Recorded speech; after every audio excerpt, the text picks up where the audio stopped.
Hello, I'm Petty Officer Eric Chandler, and this is the National Motor Lifeboat School in El Waco, Washington. We're here to learn more about search and rescue as well as the Coast Guard Surfman Training Program. A Coast Guard surfman is the most skilled vessel navigator in severely inclement weather. Welcome to Cape Disappointment, and this is a unit profile.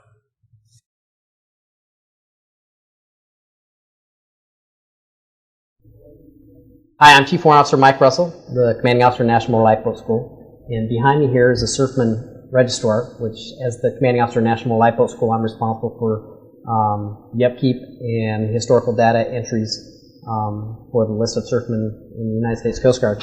And how this came about, back in the late 1800s, surf checks were assigned to life-saving service personnel, and their numbers were 1 through 9.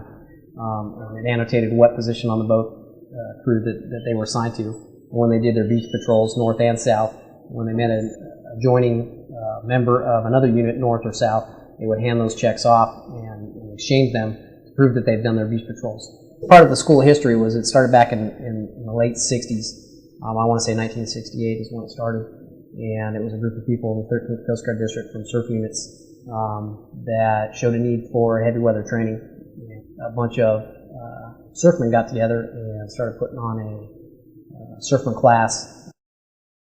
Members throughout the Coast Guard that are assigned to heavy weather stations and surf stations come to the National Motor Lifeboat School to attend the 3-week heavy weather course to build on their skills of qualifications as a coxswain to attain the next level of certification, which is heavy weather. And the class that they attend here at the National Motor Lifeboat School does not qualify them as a heavy weather coxswain after they graduate, but it hones those skills that are needed at their units to go back to their units and to work and train and qualify to the heavy weather standard, and then the next level is qualifying as a surfman.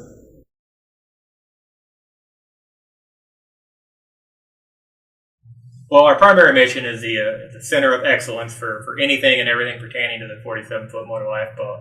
We teach 2 primary courses here. We have a basic 2-week basic operators course, basic coxswain class, you might hear it called, where we bring people in from all over the country, and we teach them just the very basics of operating a 47-foot motor lifeboat.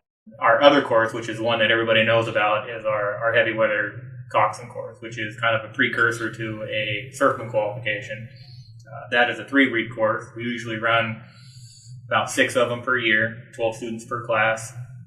And in that class, we teach a lot of the same techniques that we teach in the basic class, but we teach it in a much more unforgiving environment. In a heavy weather training environment, we look for conditions between 8 foot and 15 foot. And sometimes, we go as high as 18. Anytime you're out there in the conditions and there's consistent 12 and 14 foot, you're going to get some larger swells and series. It's a confluence of the ocean and inland harbor water, no matter if you're on the Columbia River Bar or Umpqua River Bar or Chetco River Bar.